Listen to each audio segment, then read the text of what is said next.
Okay, so you know that feeling? You discover an amazing new band, or a perfect little TV show, or maybe just a quiet coffee shop that nobody knows about, and it feels like your thing. And then, boom, suddenly it's everywhere. Everyone's talking about it, and that special feeling you had, it just vanishes. If that sounds familiar, you're not alone. And the reason why this happens is way more interesting than you think. This quote right here, it really gets to the heart of the whole thing. The easy assumption is, oh, you're just trying to be cool, you're a contrarian.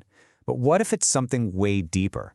What if your brain is actually wired to see a pattern that most people just miss?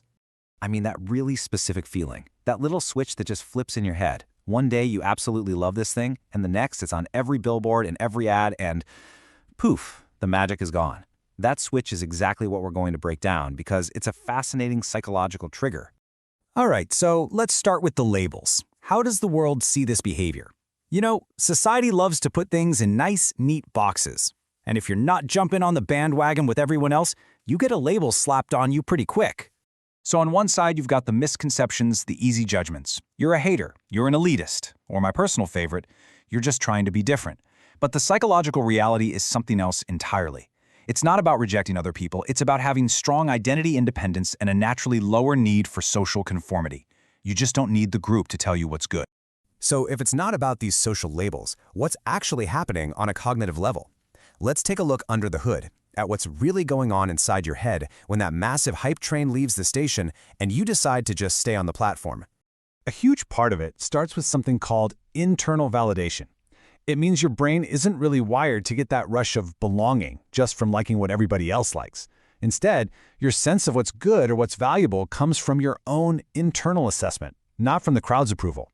And then there's the other key piece of the puzzle, analytical reasoning. When something blows up and gets super popular, your first instinct isn't to join in, it's to step back and ask, why? You automatically start deconstructing it. Is this movie really a masterpiece, or did it just have a giant marketing budget?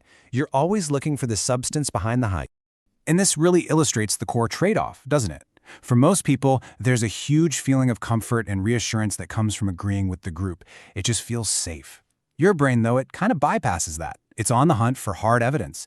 It wants proof that something is worthy of all the praise. And without that evidence, group reassurance doesn't really mean all that much. So if you're not a hater or a hipster, what do we call it? Well, there's a much better, much more accurate term for this mindset. And honestly, it reframes the whole thing from a negative trait into a genuine strength.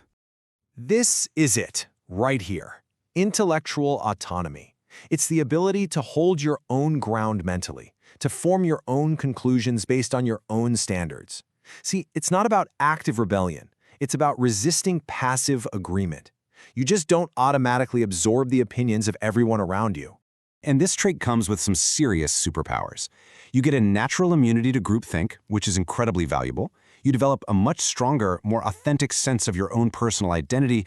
You get really good at spotting when popular logic just doesn't add up, and you consistently value real substance over fleeting hype. So this brings us right back to where we started. The crucial point is this. You aren't rejecting something because it's popular, you're recognizing a pattern. A pattern where mass popularity often leads to a dilution of quality. You know, like that indie band whose raw sound gets polished away on a major label album, or the amazing restaurant that changes its recipes to cut costs once it becomes a chain. That's the pattern you're recognizing. So I'll leave you with this question to think about. In a world that runs on trends, viral moments, and constant hype, is this tendency you have to step back and analyze things a bug, or is it a feature? A cognitive tool that actually helps you navigate all the noise and find what's truly valuable. Definitely something to think about.